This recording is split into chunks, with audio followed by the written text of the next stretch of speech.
对啊，你为何要娶我？望佛祖保佑信女，定要觅得一如意郎君，相貌定要俊美。本王相貌端正，如此才能与信女相配。身量7尺有余，若是能超过7尺，最为得意。父母已故，家中婆母万不能无成日里归，搓磨心腹的婆母。亲族关系也简单，平日除交好的3、5好友外，与人无甚往来，断不能有也无青梅竹马、马、感情甚笃的表姊妹。如此，你可有疑问？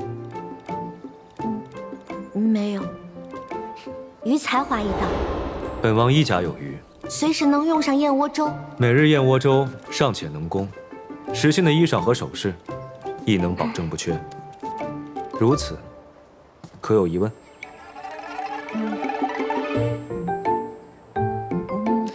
本王身强体健，却非一身横肉。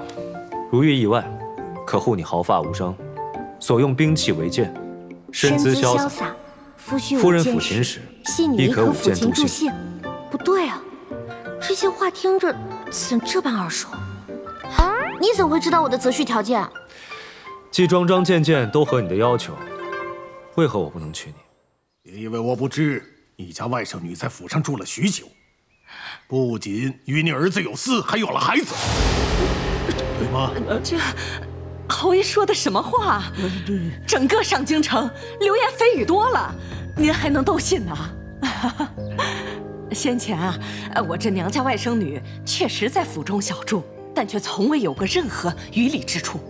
谁家还没有几门亲戚啊？总不能说是亲戚上门就另有隐情吧？什么私情孩子的，都是谣传。是谣传吗？谣传。你再说一遍，是谣传吗？是。这不，前几日我刚在老家给我那外甥女寻了一门好妻，她已经欢欢喜喜的回去了，还说日后都不会再来上京了。侯爷，轩儿可是素相亲自为明坛挑的夫婿，怎会有错呢？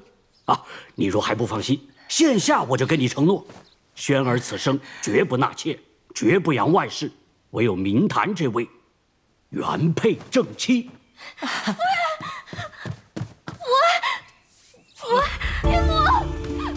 岳母，表哥，珠儿究竟做错了什么，竟让你们如此待我？原本不是说好的，只要明家小姐一进门，表哥便会纳我为妾，让孩子入族谱。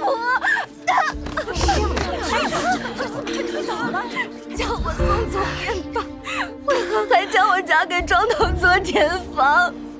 你们好狠的心啊！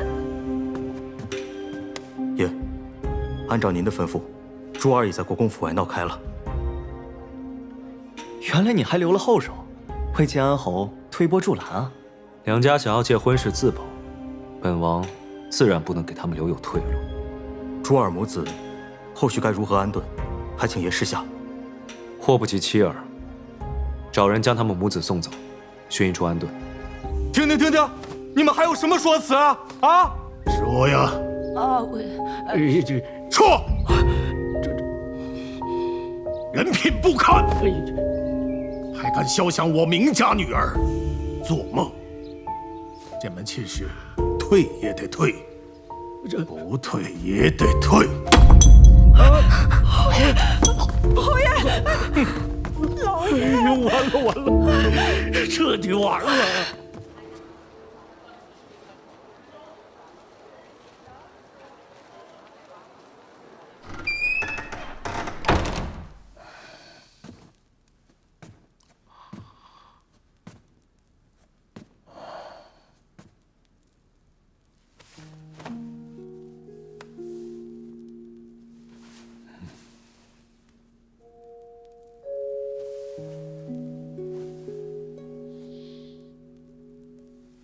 找你说话来了。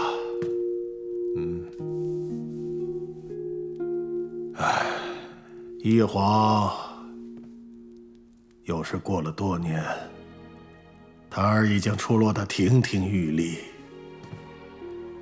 夫人，你在天有灵，定感欣慰。只是为夫远在边关，对檀儿疏于照顾啊。此番一亲没能及时把关，险些误了檀儿的终身，这让我这个做阿爷的真是无地自容，难辞其咎。夫人，放心吧，如今我既回了上京，咱们檀儿的婚事我定会亲力亲为，为她选一位实权的家婿。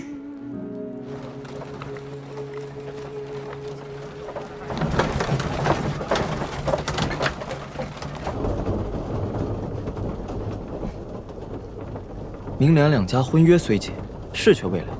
晋安侯长杨西路大军炙手可热，这桩婚事一断，定会有人按捺不住。你毁得了一桩婚，还能桩桩搅局不成？还是说，你给明小姐安排了更好的姻缘？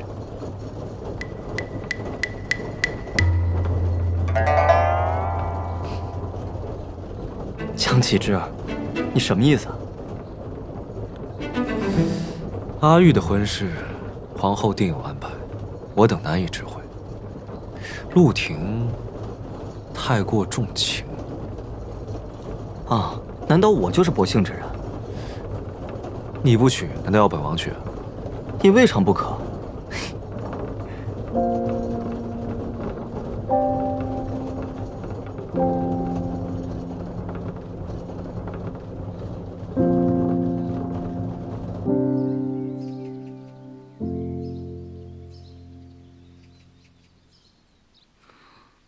珠儿今日这么一闹，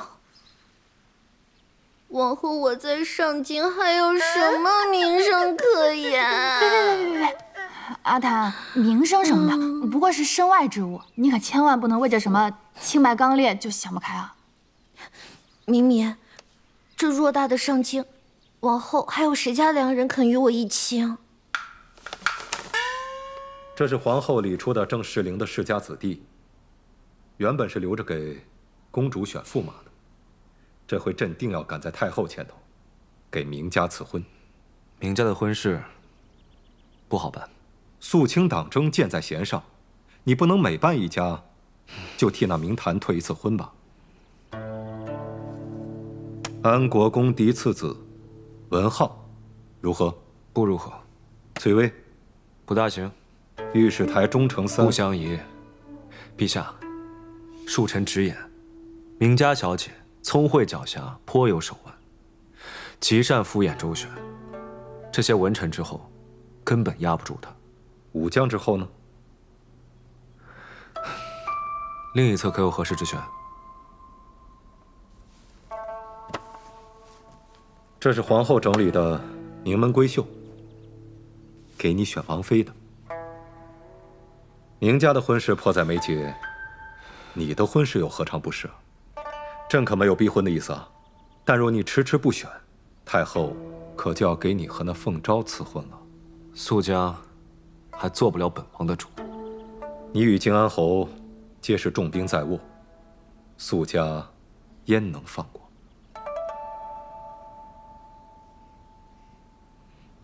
明家小姐，我娶。什么？我娶。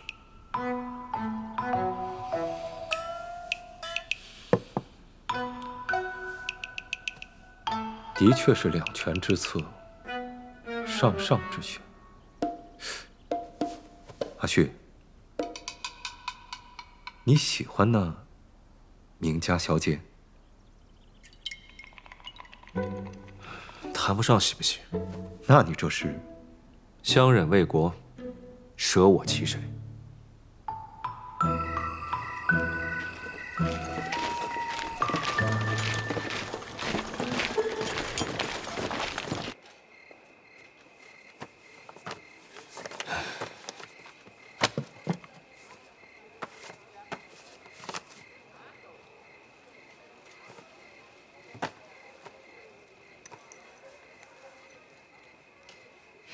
明家小姐，我娶。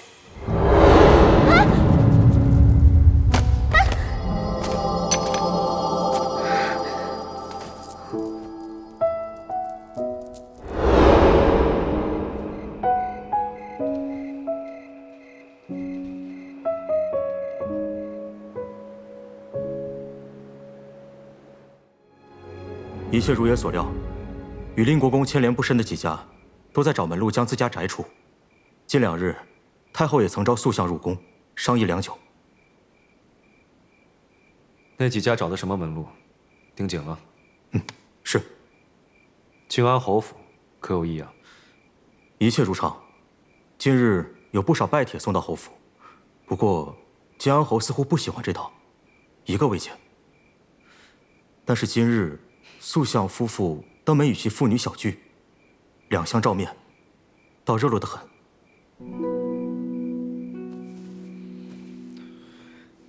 靖安侯之事，塑相定然不肯放过。他主动登门，定是为了联姻一事。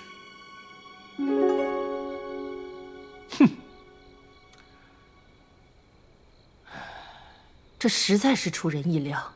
幸而咱们及时退了婚，免了一场是非风波。檀儿姿容出挑，品行端方，日后啊，定能寻得相配的如意郎君。啊，不是，你先前来信说的倒好啊，什么梁家世代簪缨，清贵人家，梁子轩又是如何文采出众，前途无量。可结果呢，全都是装的。你这一副的眼光，着实不行啊！你可知上元夜的阿姨，阿谭线下已无碍，过去的事儿就让他过去吧。再说了，阿爷不在上京的这些年，可多亏了义父义母对阿谭的照拂。义父此番也是受了梁家的蒙蔽。义父莫怪，阿爷就是关心则乱，说话冲动的些。就他的脾气，我还不清楚啊。我能跟他一般见识啊？你呀，就是太懂事了。若是一早将落水之事相告，我定活剐了梁子轩。呦，你说的倒好听。那你先前干什么去了？马后炮倒是挺响。阿姨，今日膳房特备了几道扬州小菜，义父义母趁热尝尝。哎，好。这鸽子汤啊，是女儿亲自煲的。哎，好嘞。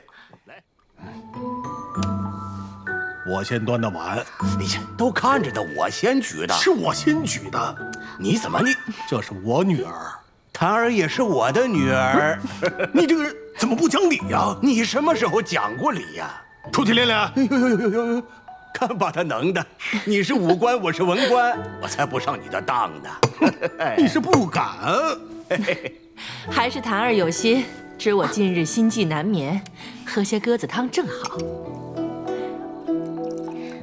当心烫，乖。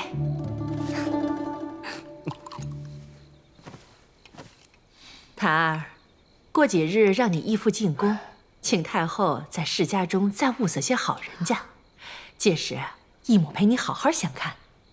多谢义父义母挂心，只不过阿谭已决定去寒烟寺祈福7期49日，也能好好静心养性一番。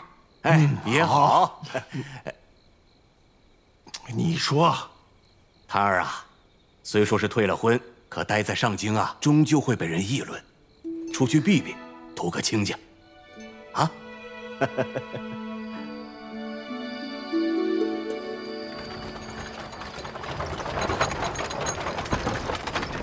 侯府备了5辆马车，预备送明小姐去寒烟寺祈福。5辆，属下查过了，车里装的都是明小姐的衣裳、鞋袜、首饰、簪钗、纱帐、熏香炉及成套的茶具。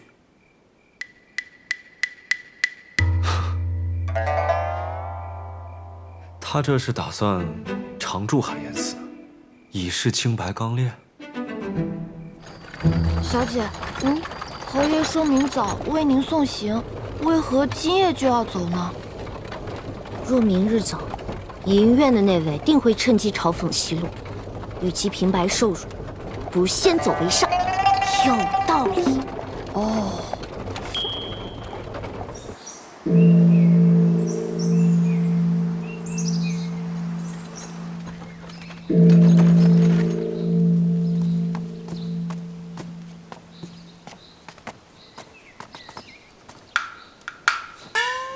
小僧知语，见过施主。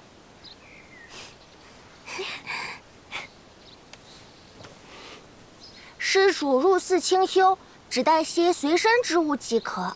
这些都是我的随身之物。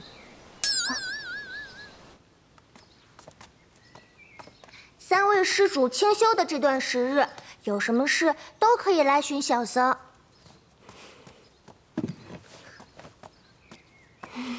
这是寺中短居香客都须着此衫，施主无需担忧，衣衫都是洁净的。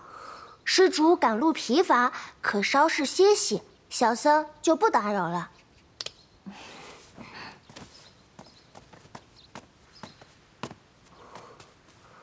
这哪是洁净不洁净的事儿啊？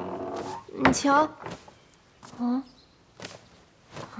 肩宽袖长，毫无腰身，颜色用料也……咱们府里的3等丫鬟穿的也比这讲究些，这让小姐如何上身啊？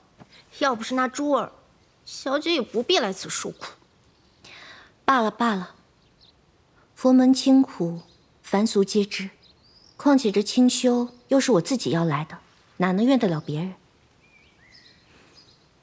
要怨也只能怨自己时运不济，总是撞上那鬼见愁。说起来，今日小姐每回不顺，似都与她有关。上回寒烟寺遇险，便是被她几次与得手的证据失之交臂，也是因着她。小姐，莫不是犯小人了？有道理。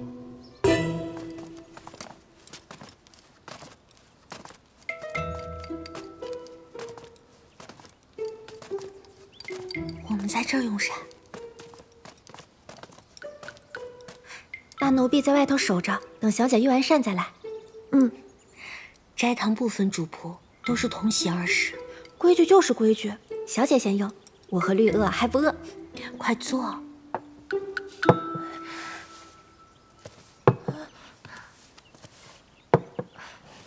有了。传闻这寒烟寺斋饭鲜美无比，所以我才选此清修的。快尝尝。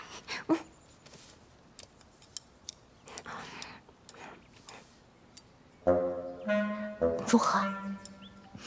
小姐，这传言有误吧？这饭菜和鲜美的关系好像不大。小姐，这附近农户不缺鱼肉菜蔬，要不奴婢还是另给您备膳吧。不可，若只偏食，如何算得上是清修？虽然这斋饭比不上家中大厨的手艺，但是品相看着不错呀。菜油叶绿的，米饭也是清香的。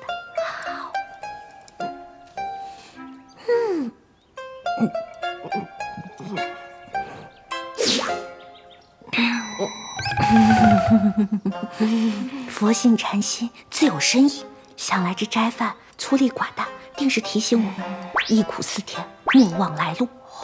既来之则安之，我们就当领悟佛法了。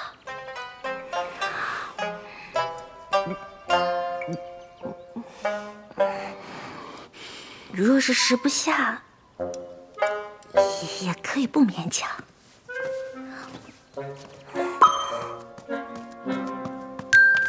阿弥陀佛，施主，用斋不得宜食。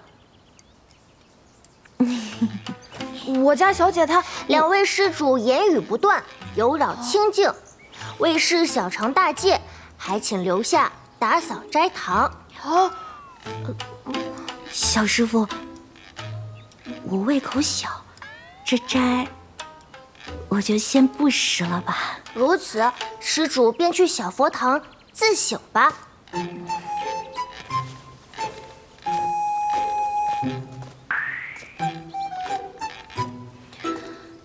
用个膳还要被罚跪，我到底是哪儿想岔了？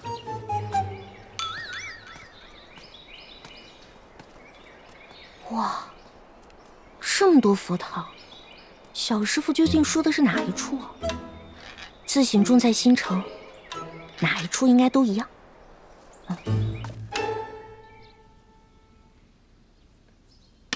真未想到你还记得此处。这是臣与陛下少时偷闲之地，臣自不会忘。挨了20军棍，你好歹装模作样几日。怎么就雷厉风行的把梁启维给办了？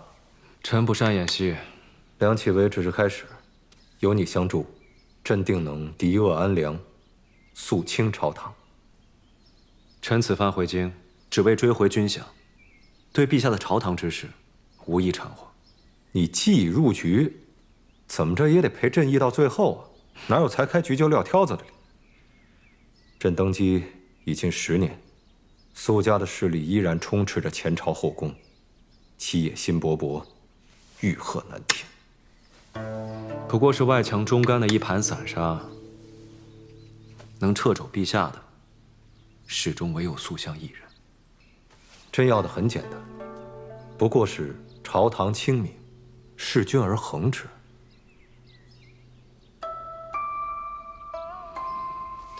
军饷贪墨案牵涉甚广，若能连根拔起，陛下自当遂意。不过，若按臣的路子查下去，您御案上弹劾臣的奏章，怕是要堆不下了。朕今日就许你先斩后奏之权，日后就算惹出再大的篓子，朕都帮你兜着。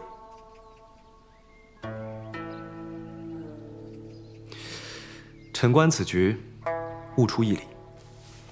哦，君道无为，臣道有为。知朕者，阿旭也。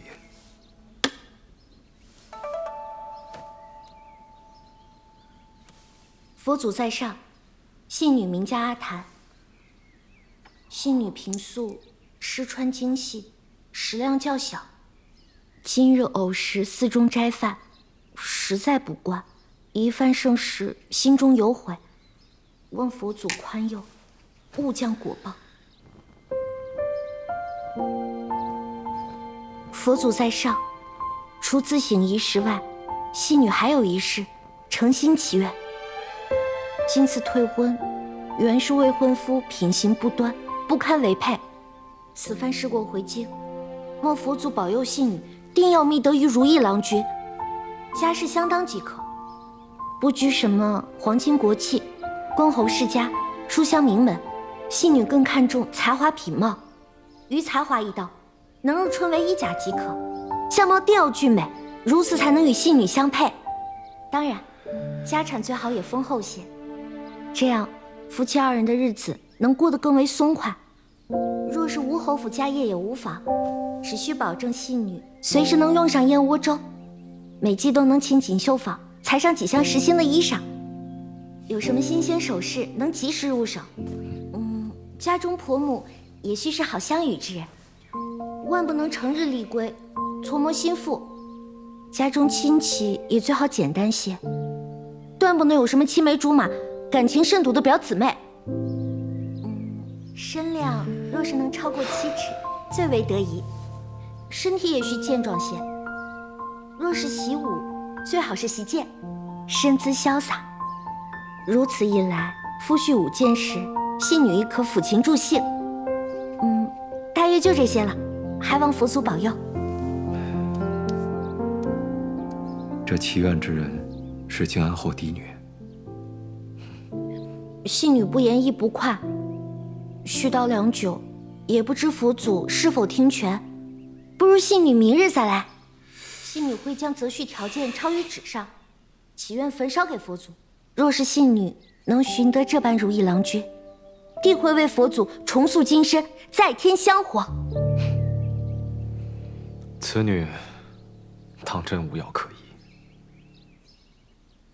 这择偶的标准，委实太高了些。普天之下，哪有如此完美无缺的儿郎？这女子，果真被你给说中。那些文臣的后人，压不住她。幸好被你给收了。朕不是这个意思。臣与陛下所思，如出一辙。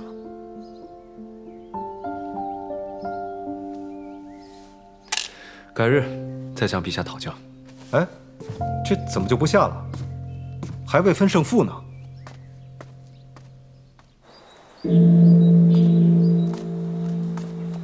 吴县尉被灭口前，虽未及招认，但他为承恩侯所用，这一点毋庸置疑。也先前命属下盯着顾家，已有所发现。顾建中之子顾问言，却大有问题。顾晋中，可是只有这么一个儿子？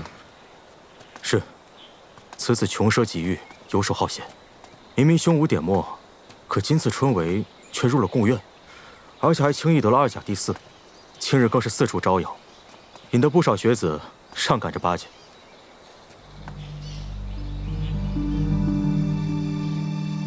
让沈玉去会会此子。沈小将军奉命送珠儿母子回原籍，今早传讯称深夜才能回城。珠儿原籍离京不远，他一人轻骑往返不过2日，何故今夜才能入城？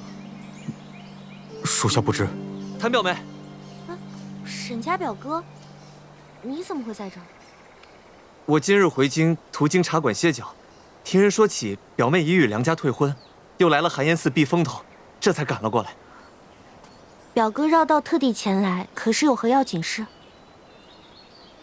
我来是想告诉表妹，其实我倾慕表妹已久，只不过先前你与梁家已有婚约，且你我身份有别，如今表妹既已退婚，一时也难定亲，不如就嫁我可好？东周大捷之后，王爷已为我奏请升阶至正4品武卫将军，虽与你侯府嫡女的身份仍有悬殊，但日后我定会再立军功，为表妹请封命妇。沈小将军可谓是骁勇善战，刚正不阿，与明小姐这……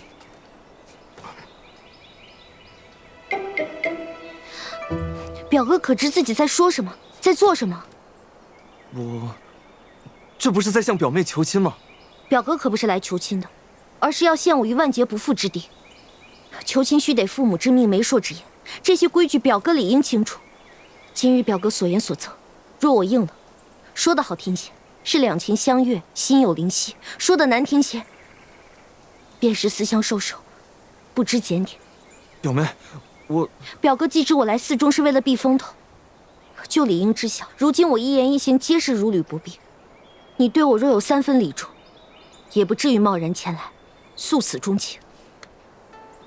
朽木，是我鲁莽了，可是我……表哥既知鲁莽，便请速速离去。今日你我全当不曾相见，也从未有过什么求亲之言。阿谭与表哥无异，绝无可能嫁与表哥为妻，还请表哥断了这份念想。小姐，小姐，您怎么在这儿啊？我们方才去小佛堂找了几圈都没见着您，可把我们吓坏了。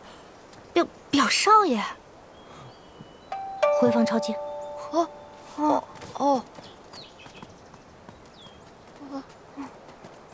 让他回营，即刻来见。是。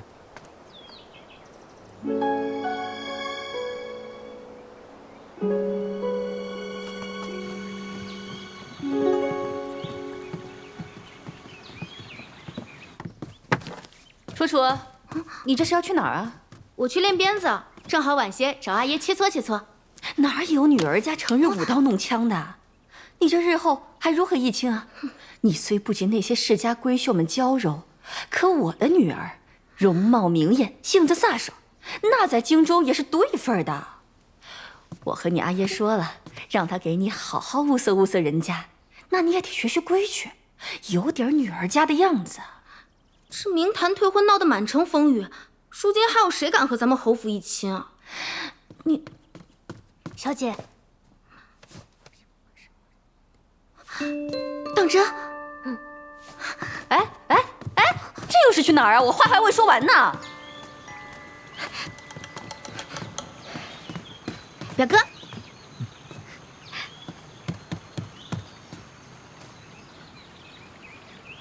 少时四妹妹与我常同表哥一处，表哥难道都忘了？原来是明楚表妹。表哥怎么还和少时初来侯府时一样，这般拘束？我又不是鬼，你躲什么啊？表哥是来见四妹妹的吧？可惜他刚退婚，躲寺庙里清修去了。我是来看侯爷的，当年幸得侯爷收留，又举荐我去了定北军，如今侯爷回京，我理当前来探望。哎呀，表哥何必遮掩？其实少时我们一同玩耍，我便知道表哥心悦四妹妹。如今四妹妹退了婚，这不正是你诉衷肠的大好时机？表妹慎言。心悦而已，又不是什么见不得人的丑事。表哥年纪轻轻，又军功赫赫，还受定北王赏识提拔，与四妹妹也算是良配了。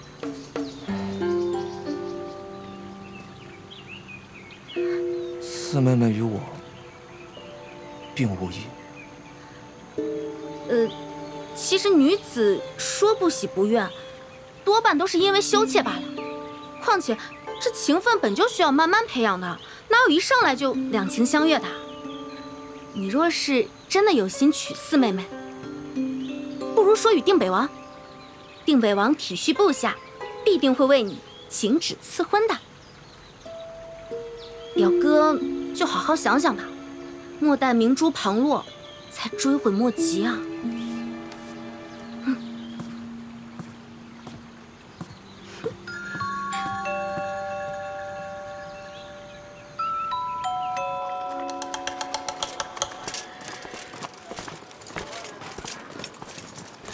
王爷，属下已妥善安顿珠儿母子，其父替梁启为所逆银钱也都查获带回。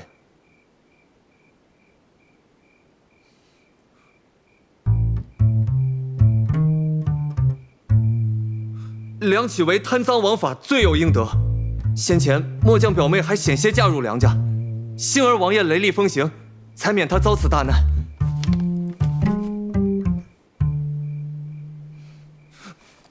因清点赃物误了回城，是末将办事不力，请王爷责罚。去把盐务场扫干净，再把马厩里的马粪都清了。是。回来。承恩侯有个儿子，叫顾问言，派人好生盯着。是。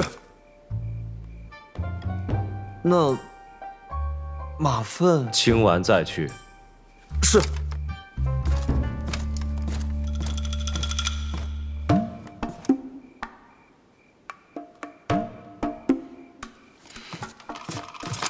王爷，若有一日末将有了心上人，王爷可否为末将请旨赐婚？只要不是明家四小姐，其他女子，本王都可为你勉励一时。为何？本王不需要终日囿于儿女私情的下属。末将不曾。你只因想要见他，便对本王撒谎，假以时日，本王又怎知你不会因他对本王拔剑相向？末将下去，即日起清理马粪，为期1月。是。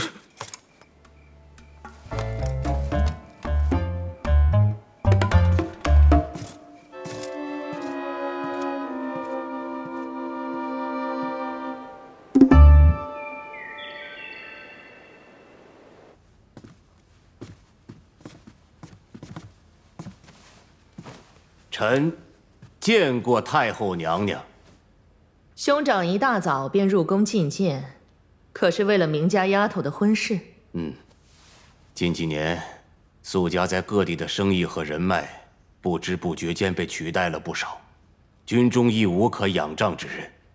长此以往，苏家在朝中必然式微。当年臣任明坛为义女，所谋就是为了今日。上回兄长来过之后，吾便一直留意着人选。只要你点头，吾即刻拟旨赐婚。至于定北王，早在他去北地前，吾便有意将念慈指给他。如今也是时候了。郡主若能嫁给他，固然好，只是郡主那性子，大局为重，由不得他。是，有太后赐婚，定北王再不愿意，他也不敢抗旨。只是赐婚一事需快，需抢在圣上前头，尤其是明家的婚事。梁家所有人无一幸免，前几日都已流放上路了。咱们也算是出了一口恶气。我还听说这回是定北王亲自查获了赃款，才让梁家不得翻身。依我看，他也不似你说的那般一无是处，至少算是有勇有谋。阿谭，你不是馋了这糕点好几日了，怎能不吃？我觉得你说的没错，义父和阿耶定还会再为我一起。走了个梁子轩，还会有其他人。哎呀，女大当嫁，早晚都得选一个。除非我能赶在二老出马前，先择定夫婿。你可是相中哪家公子了？哎呀，我们深闺女儿家，若不是得到父母允许，哪来的机缘相见外男？更别说细心考量了。哎，机缘不来呢，我们便自己去寻。舒二公子高中探花，明日打马游街，地方我都选好了。文涛阁是最佳观赏位，不过得一早去占座。阿谭，你明日是否有兴致跟我一道去一睹舒二公子的风采？舒二公子，连你也对他上心了？哎呀，别打岔，我对舒二公子只是纯粹的欣赏罢了。我这般上心还不是为了你？明日打马游街的还有状元和榜眼，说不定那些儿郎中就有你未来的佳婿。我不去。啊？真不去啊？抛头露脸的有失身份。出家？哎呀，你就不能怕谭儿点好啊你？哎呀，姐夫，我不过是胡乱猜想，你这么大反应做什么呀？哎，你想，退婚之事闹得并不光彩，谭儿礼佛也有数日了，你就不怕他想不开？不是，那也不至于出家吧？上京高门那么多好儿郎，再找一个便是啊。以谭儿的相貌才情，还愁嫁不出去？等等。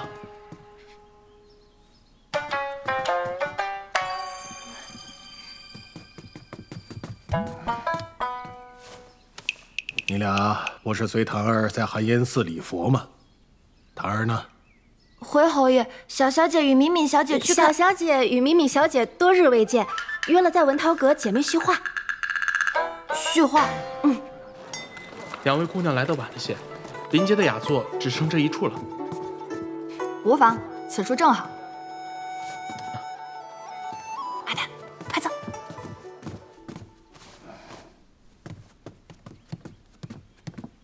哎，你看，我就说嘛，唐儿岂会因为这么点小事就想不开出家呢？真是！哎，姐夫，过来！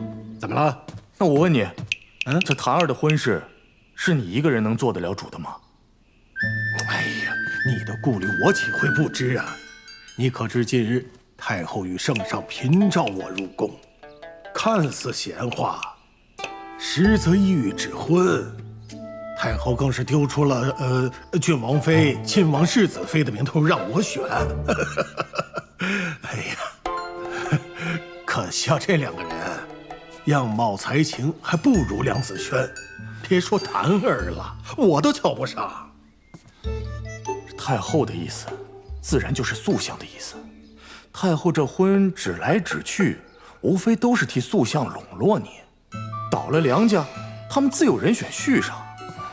哎呀，毕竟不是亲父女，再如何为谭儿着想，还不是利益为先呀？我杨希鲁护的是大显，重的是陛下。哦，难不成谭儿结个亲，我堂堂靖安侯就要效忠亲下去啊？哎呦，姐夫，你说的太轻巧了。你是那么想，旁人却未必。陛下，他更是未必。我管旁人怎么想啊？老子堂堂正正，问心无愧呀。虽说是指婚，可若谭儿不喜，无论是太后还是陛下，我都不答应。对，侯爷，宫里派人传话，说是圣上召见10万火急。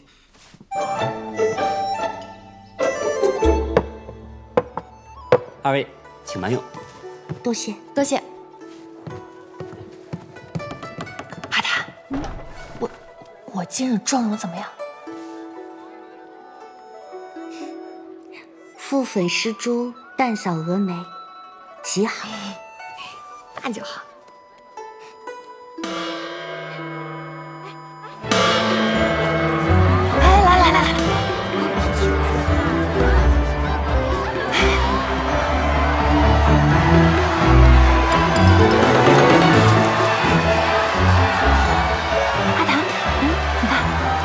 这就是舒二公子。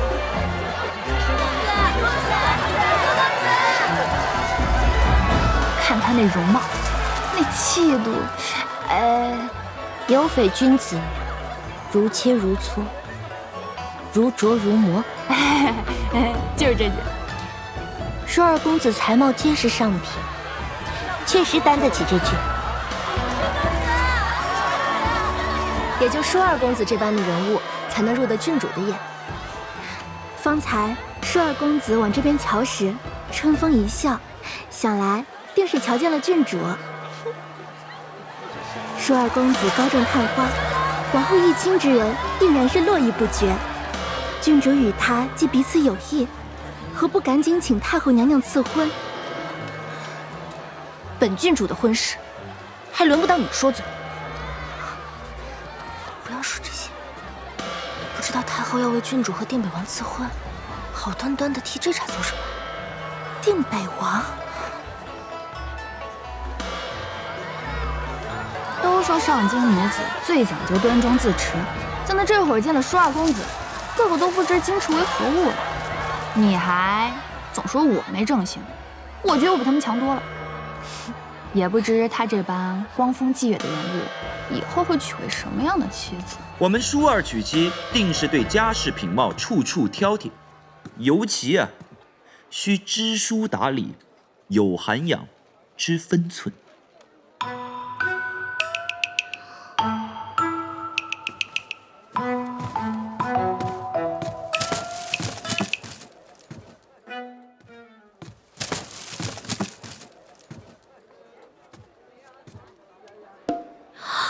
又是你！真是不巧。何止是不巧，根本就是冤家路窄。两位总是不期而遇，倒是有一些不解的缘分哦。所谓近朱者赤，近墨者黑。公子长期与此人来往，也不怕日后惹一身是非。他也不是什么好人，偷听别人说话，还成天摇着把扇子，变着不同花样，真以为自己是开屏的孔雀，闪闪闪。我怎么就偷听你说话了？分明是你说话高声，我想不听都难。依我看啊，你也不必操心舒二公子娶什么样的妻子，反正定然不是你这种刁蛮无理又泼辣跋扈的女子。我如何还轮不到你这等小肚鸡肠、轻浮做作的人来评断？再说了，我又不是为了我自个儿操心，我是觉得我们家阿谭温婉贤淑、知书达理，才华品貌皆是上乘，与舒二公子甚是相配。啊，说过了。明小姐对舒二有意？哼，我对他是否有意与你何干？我只希望我们日后再不相见，永无交集。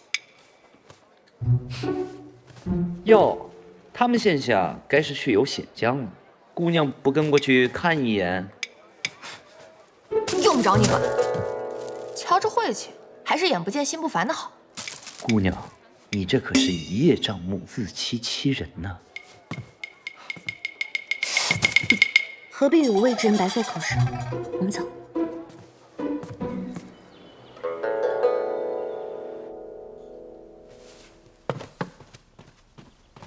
臣参见陛下。朕也不跟你兜圈子，今日找你来是为上次所说赐婚一事。啊，陛下，此事臣……你可知道，寿康宫那边因不满你多次推诿，已直下懿旨。啊！哎呦，陛下，太后这是连面子功夫都不愿意做了，竟就直接逼婚了。但朕可以给你第二个选择。啊？看看朕为你女儿选的夫婿如何？啊！靖安侯，请过目。其实儿女婚嫁本就非是你的立场，你不必过分忧心，也无需他想，只需看人。太后为你指的和朕为你选的，能相提并论吗？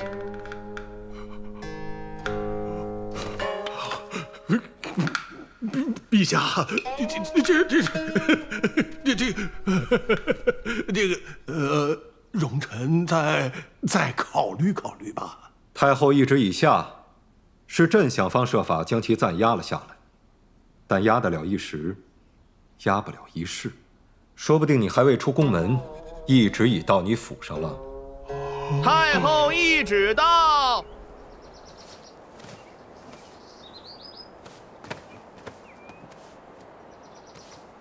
静安侯府明坛，接旨。回公公的话，四姑娘眼下不在府中，还不快派人去寻！太后她老人家最重规矩，这懿旨宣读是万万轻慢不得的。是，还不快去！是。景安侯啊，你还在犹豫什么呀？若非那人亲自跟朕开口，朕也不会。驾，我驾。吕定，在。即刻往静安侯府宣旨。是。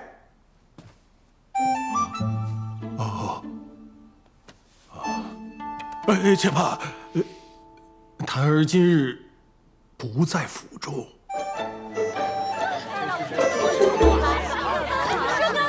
舒二公子怎么下马折返了？打马游街过后，所有人不都是要犯有险将的吗？舒二公子司正往这边来呢。舒二公子。哦，白小姐，明小姐。舒二公子高中探花，实至名归，明坛在此贺过。谢明小姐吉言。他跟你说话了，还说谢你吉言。我当是谁缠着舒二公子说话，原是刚被退了婚的明小姐。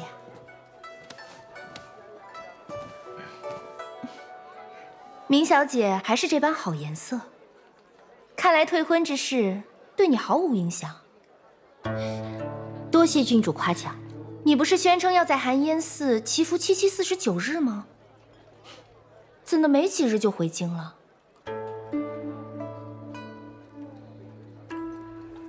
舒儿，哎呦，稀客呀，见过郡主。张世子也在。啊，我在这儿等舒儿，他呀晕船，游不了险江了。我一早便知舒二公子非池中之物，登榜探花是迟早的事。谢郡主夸赞。明小姐穿得如此花枝招展来游街，难不成刚退了婚，急着为自己寻下家？你够了，我忍你很。明坛精心装扮，只不过是不想为前尘所累。至于婚姻大事，向来是父母之命，哪能由得自己做主？放眼整个大县，也没几家女儿能像郡主这般好命，得太后恩宠照拂，还能嫁得定北王这般万里无一的家婿。听闻定北王府无一女眷，郡主嫁过去便是专房独宠，就连王府花园中号称金钟一绝的牡丹，也仅供您一人观赏。哎呀，你们可知那定北王府的牡丹为何开得格外娇艳？不知啊。我听闻啊，是那定北王将府上所有女眷虐杀后，埋在了花园，继而以他们的血肉滋养了一脉牡丹。天哪！哈，是吗？哎呀，郡主莫见怪，这都是我们家敏敏听得的一些坊间流言罢了，学舌混说的。像定北王那般倒风饮血的人物，我等俗辈是万万不敢肖想。也只有郡主这等金尊玉贵之人才能与之相配。届时您出嫁，我们定夹道相送，与您同乐。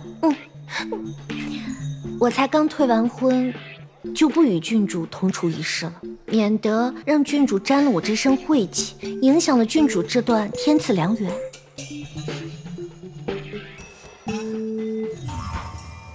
圣旨到，静安侯府明坛接旨。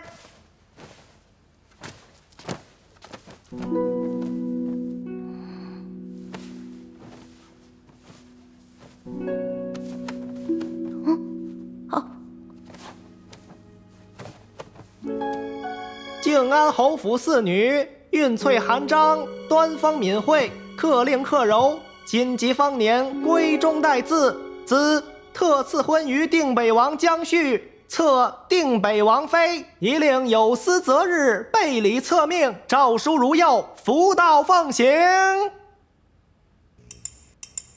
宣的是谁？你封我做什么？定北王妃。这便叫迎风吐墨，自作自受。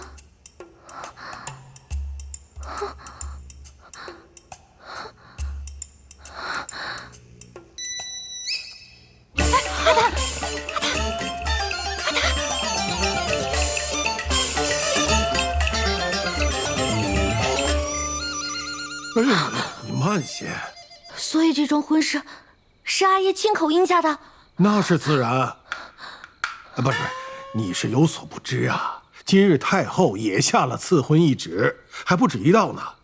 这头一道被圣上拦了下来，可是他能写会说，还会盖印，一道不行，又下了第二道。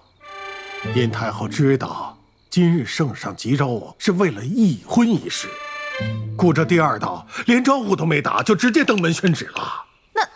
那文涛阁的圣旨是怎么回事啊？那是老夫脑瓜子灵光啊！我知道今日唐儿不在府中，而太后一向重规矩，断没有只一个侧室在府便宣旨的道理。所以啊，我将唐儿今日在文涛阁之事告诉了圣上。众目睽睽之下，先宣了这道旨，便是板上钉钉了。虽说是曲折了些，但也算皆大欢喜啊。哎，你这又怎么了？定是今日礼佛累着了。好好歇歇啊！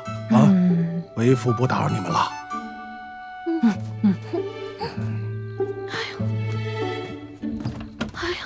哎呦，坏了！我真是乌鸦嘴，说什么来什么。说定北王真是如传言那般，那你以后该怎么办啊？阿爷定是觉得自己办了一件绝顶聪明的好事，可这婚事比梁家的棘手多了。我还真是小瞧了姑父这一介粗莽武夫了。可为何是定北王呢？那岂不是又来一介粗莽武夫？他嗜杀暴虐的传闻，全上京人尽皆知。既然定北王都能赐，那为何不能赐舒二公子呢？我明明在佛前诚心祈愿，要有衣甲之才，上乘品貌。佛祖是不是听漏了？哎呀，阿谭，你先不要灰心，我们线下不是未见过定北王吗？万一见到了，不像传言那般一无是处呢。你不是没瞧见他在上元宫宴上是如何狂悖嚣张的？我若是嫁过去，指不定哪天跟着他一起掉脑袋。哎，那倒未必。最要紧的是，他一见毛夫，相貌定然不堪入目。哎呀，那就真是一无是处了。不行，这婚事必须得退。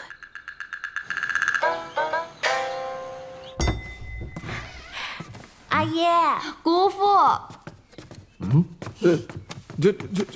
这哪出？行，不用。姑父定时饿了，快坐。哎呦！快尝尝燕窝粥。你们，哎呀，谭儿一向是孝顺的，你这丫头又打什么鬼主意啊？哎呀，还不是那赐婚闹的。啊？阿爷啊，这赐婚太过突然，阿腾对定北王又一无所知，心中难免忐忑啊。为父明白，毕竟日后你是要与定北王举案齐眉的，你提前对他多一些了解，这也是好事。我要与他举案齐眉，我只想知己知彼，好定退婚之策。那阿耶对定北王可有了解？我们大显年轻一辈里能领兵打仗的没几个，可是定北王呢，束发之龄，便以3000精兵阻挡3万北域蛮族。当时那场景，可谓是血流成河，浮尸千里。敌人的奸细要是落在他的手上，血渍呼啦的都不算什么，没个人形不说，扔回去，敌军自己都不敢认。如此这般，愣是消停了大半年。还有成康3年，定北王直接将蛮族首领长子的尸首挂在了城门上，暴晒了3日，最后都晒成人干了。所以说，定北王殿下真是奇才呀，能得如此乘龙快婿，实乃名家之幸。还有啊，他虽为武将，却身量颀长，相貌俊美，不比昨日游街的探花郎逊色。啊，姑父所言当真？反正相较我年轻时的气度风姿，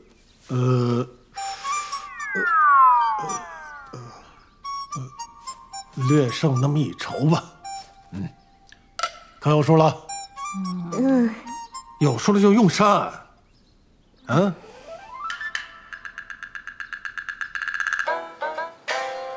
阿谭，你真想好了？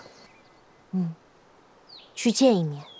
若真如传言那般，就算是圣上金口，难如登天，这婚也得退。哎呀，你也不能全听姑父的。姑父虽说是一介武夫，但年轻时应该也没那么不堪吧。再说了，他不是说定北王还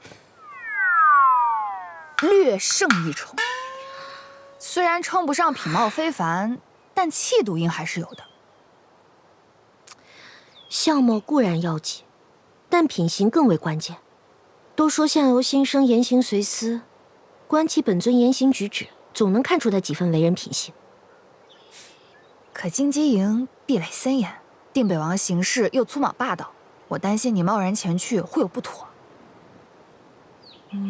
不入虎穴焉得虎子，只要能见到他，又不被他识破身份，便不会有事。见到他，但又不被识破身份。嘿，我有主意了。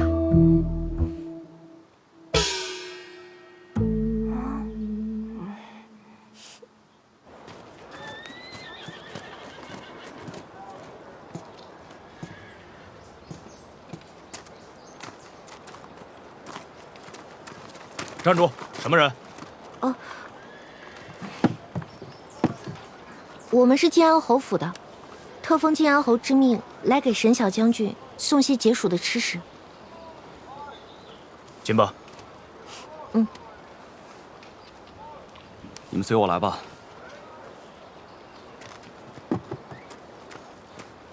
待会儿我去给沈玉送吃食，你在外面候着。若是让他瞧见了你，这戏没法演了。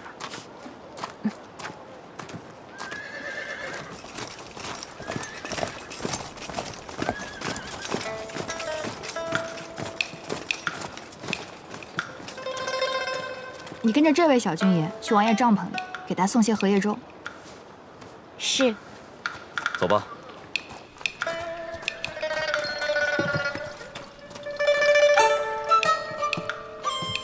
姑娘将粥交给我便好。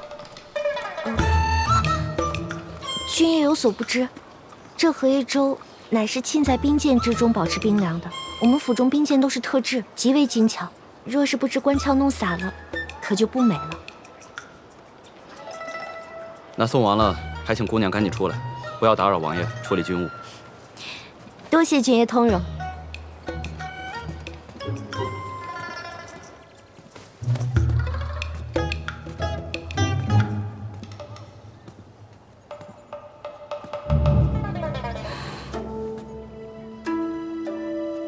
这身量和机场有什么关系？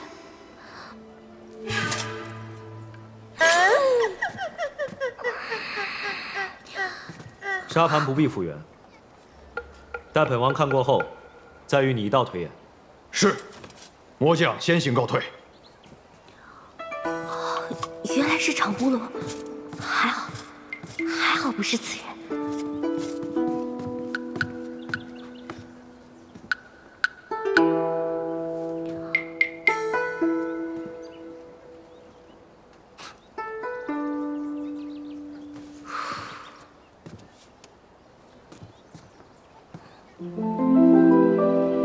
秦俊挺拔，身量颀长，瞧着比舒儿还高些，当真不是个5大3粗的莽汉。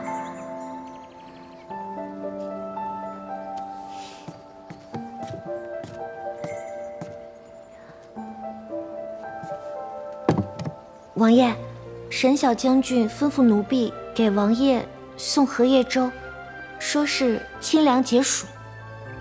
放那儿。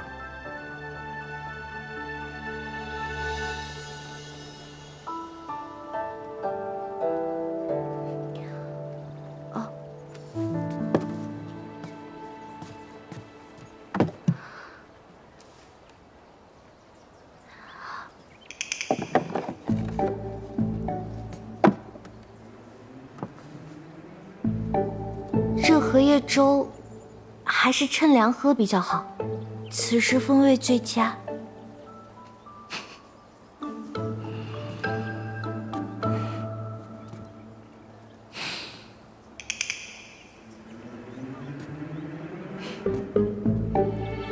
这不是有心邪吗？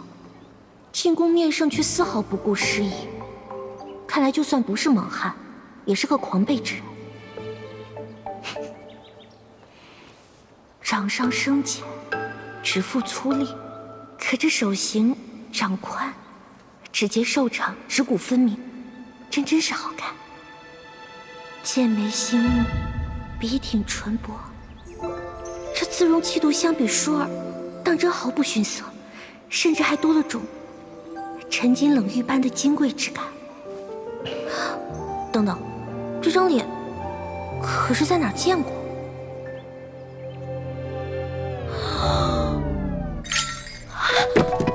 怎么是你啊？可看够了？你怎么会在此？王爷，宫中传信。王爷说，王爷所书立军数5论，圣上已着意命翰林院誊抄，并与王爷先前所书数篇兵法论则一并整理成册，不知王爷有何示意？谨遵圣意即可。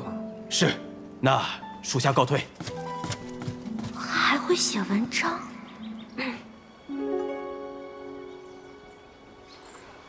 小姐怎么还未出来？定北王会不会刁难她？我会不会……表小姐，我们要不要进去看看？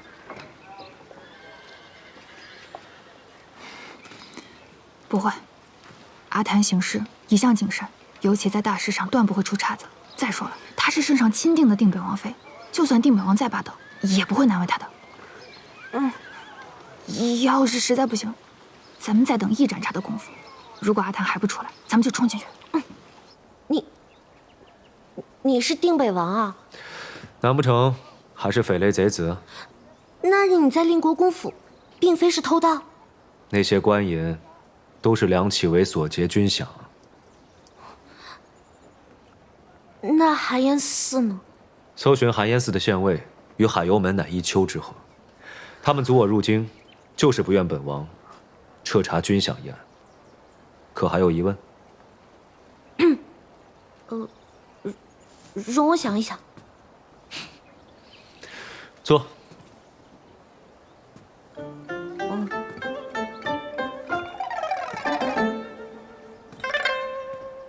不对啊，你为何要娶我？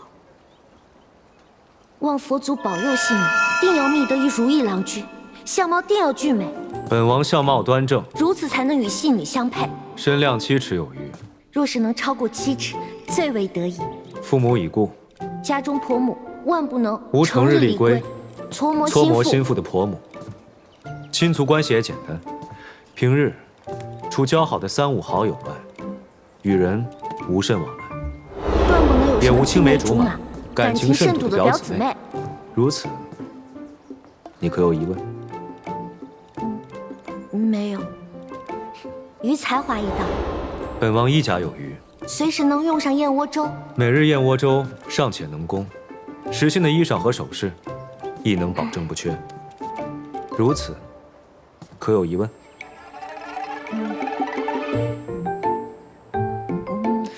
本王身强体健，却非一身横肉。如遇意外，可护你毫发无伤。所用兵器为剑，身姿潇洒。夫人抚琴时，系你一亦可舞颗抚琴剑助兴。助兴。不对啊，这些话听着怎这般耳熟？你怎会知道我的择婿条件啊？既桩桩件件都合你的要求，为何我不能娶你？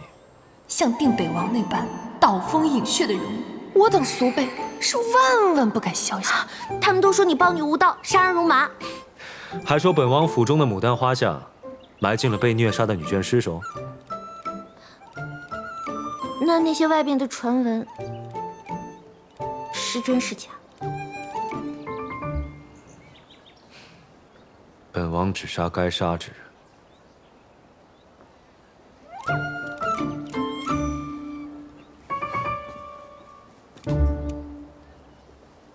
即便你满足我所有条件，也不代表我非嫁你不可。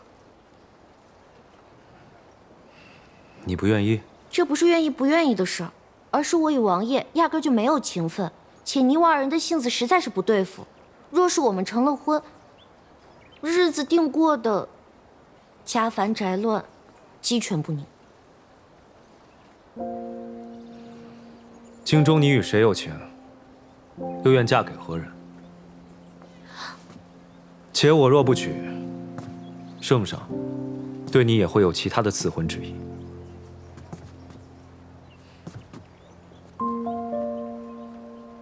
唯有成为定北王妃，才是靖安侯与明家的上上之选。如此浅显的道理，不用我再说了吧？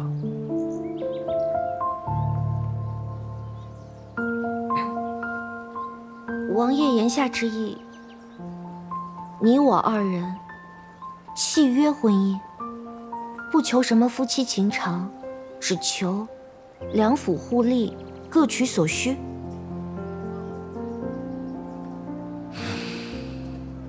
你也可以这么理解。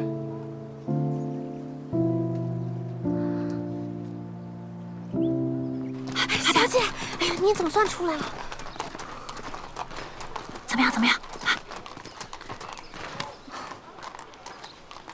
哎呀，说话呀！见着了吗？啊，这发生什么事了？怎的都傻了？确实极有威势。啊，相貌如何？这不会连姑父都不如吧？姑父这什么眼光？武夫再好也不能形容粗鄙啊！谁说的粗鄙了？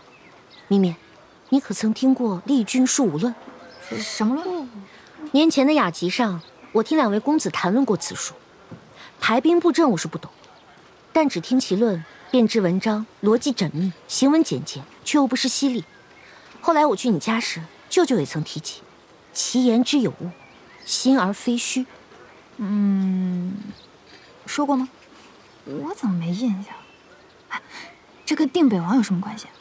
有一点他说的没错，以他之才干谋略，声势地位，于明家确实大有裨益。那这婚，你退是不退？今日惊喜着实有些多了，容我好好想一想。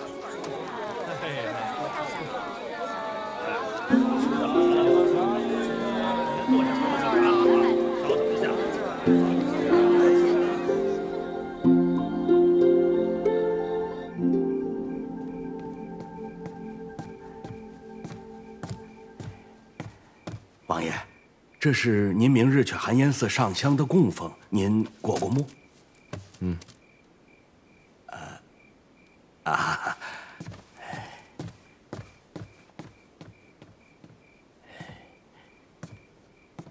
王爷，这是错金阁与锦绣坊上月的账目。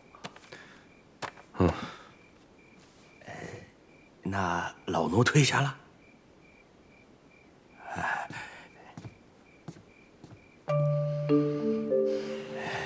王爷，用些宵夜啊。福叔啊，你想说什么便说吧。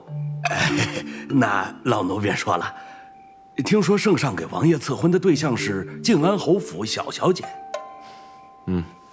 老奴觉得圣上赐的这桩婚事甚好啊。说说，怎么个好法？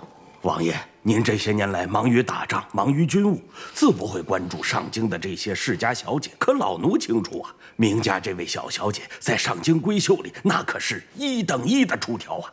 相貌、家世自不必说，就才华一道上，亦是翘楚啊！琴棋书画样样精通，尤其是那一手好琴，在上京城可谓一骑绝尘，后无来者呀！最关键的是，这明家小小姐贤淑温婉，慧心兰质，待人极为和善。王爷，她和善？当然呐。错金阁前2年刚开呀，北地便起了战事，户部那狗贼又贪墨军饷，欺上瞒下。王爷当时传信，让王府先行筹措军饷，可这前后共3笔，要数十万两白银呐！这王府铺子本就亏空，一时上哪儿去筹措这么多银子呀？就算卖铺子填地，那也需要10日周转不是？幸而那时明小姐频频光顾，花了不少银子呢。她虽未明说，可老奴心里却明白，她是循着由头捐募军饷呢。因着明小姐，后来上京的贵女们都跟风而至，才算解了王爷您的燃眉之急呀。这么说，东周大捷有他一功？那可是大功啊！总之，这婚赐的是极好，王爷王妃可谓天赐良缘呐。哎呀，老奴都想好了，要以错金阁的名义送王妃一套头面。咱们王妃必须得是上京里最有排面的新娘。哎呀，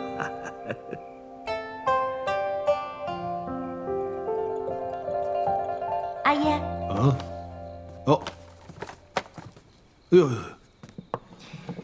阿耶日日夜深伏案，实在辛苦。女儿亲自炖了绿豆百合羹，给您消暑解乏。坐。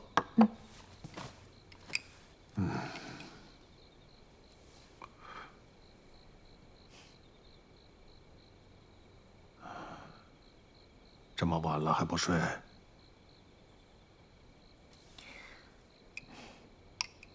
一思及婚嫁之事，女儿便有些难眠。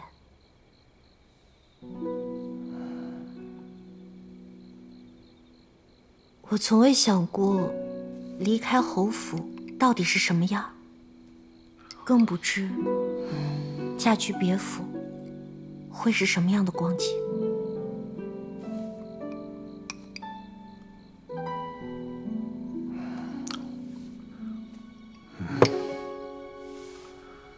檀儿，为父虽然粗心，却也知你是在为赐婚一事忐忑不安。你放心吧，定北王是个好人。阿耶对定北王的评价，竟只是个好人？啊。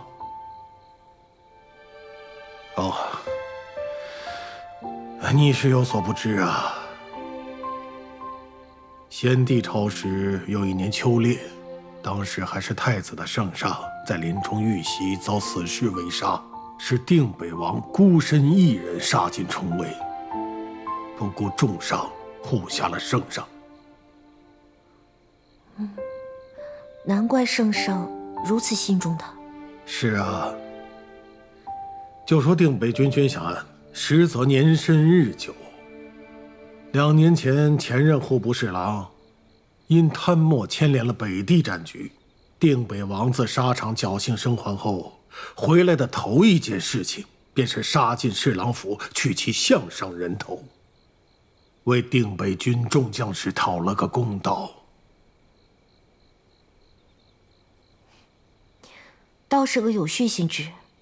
年前东周一战，亦是赤地千里，尸骨遍野。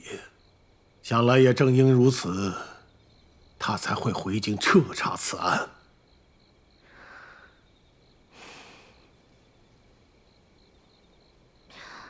大阿爷，女儿原是要与梁家结亲的，现下阿爷答应了圣上的赐婚，岂不就是表明了立场？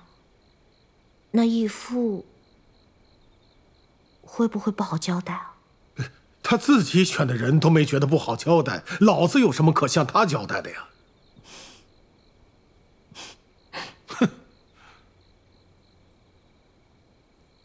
那阿爷是真觉得，于女儿于明家而言，定北王可堪重托？谭儿，你记着，明家自有为父撑着，断不必以我宝贝女儿的终身去求全。无论是你还是楚楚，只需选自己中意的儿郎，无需顾虑其他。阿爷，至于你的这桩婚事，虽然是赐婚，可为父是深思熟虑过的。你放眼整个大咸，除圣上外，若定北王都护不下的，那旁人就更没这通天的本事了。所以你嫁入定北王府，为父放心。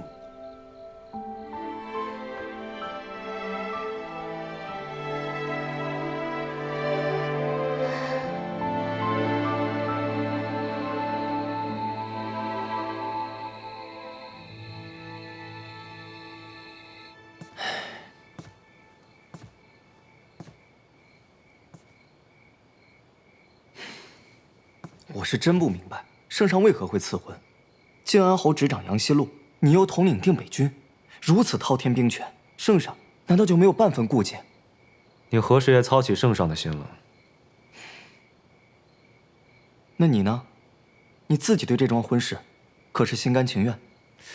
难道不是你说本王来娶也未尝不可？那不过是玩笑话。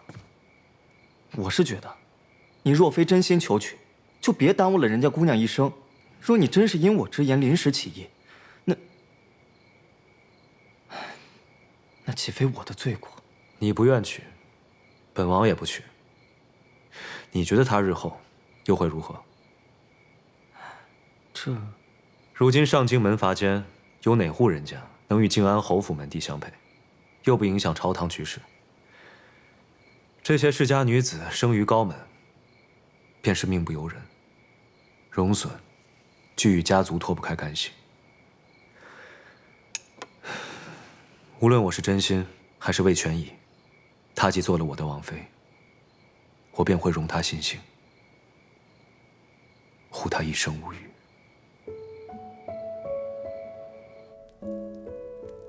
阿娘，女儿心中有几分疑虑。圣上赐婚，女儿本是不愿。原以为战场杀伐之人，都像阿耶那般勇武粗莽。可女儿见了定北王一面，未料此人相貌英俊，气度卓然，全然不似传言那般。如今看来，定北王不论是家世、门第，还是相貌才华，桩桩件件，都与女儿的择婿条件颇为符合。女儿原本以为他恶名在外，定是个冷血暴虐、品行不端之人。可方才阿耶一番推心置腹，已打消了女儿心中所虑。阿耶自是为女儿细细思量过的。依阿耶所言，定北王倒确实是位可堪重托之人。只不过，女儿对定北王知之甚少，不知真正相处下来之后，是否像阿耶说的那般，是个重情重义之人。所以，女儿心中仍有几分犹疑，不知当嫁不当嫁。若阿娘听见了阿谭的心声，能否告知阿谭，阿娘是否同意这门婚事？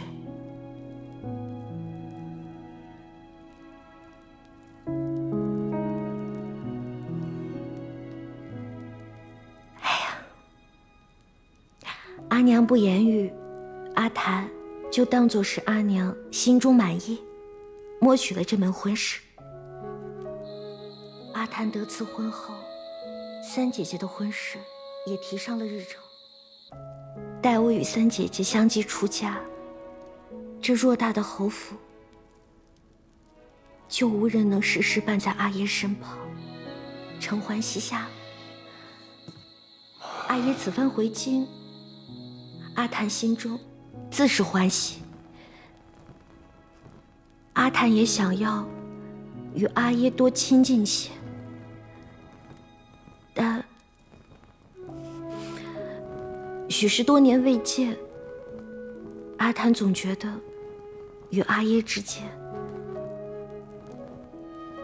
有几分生疏难消。不过阿娘放心，阿谭日后定会常回到侯府，陪伴阿爷，还有阿娘。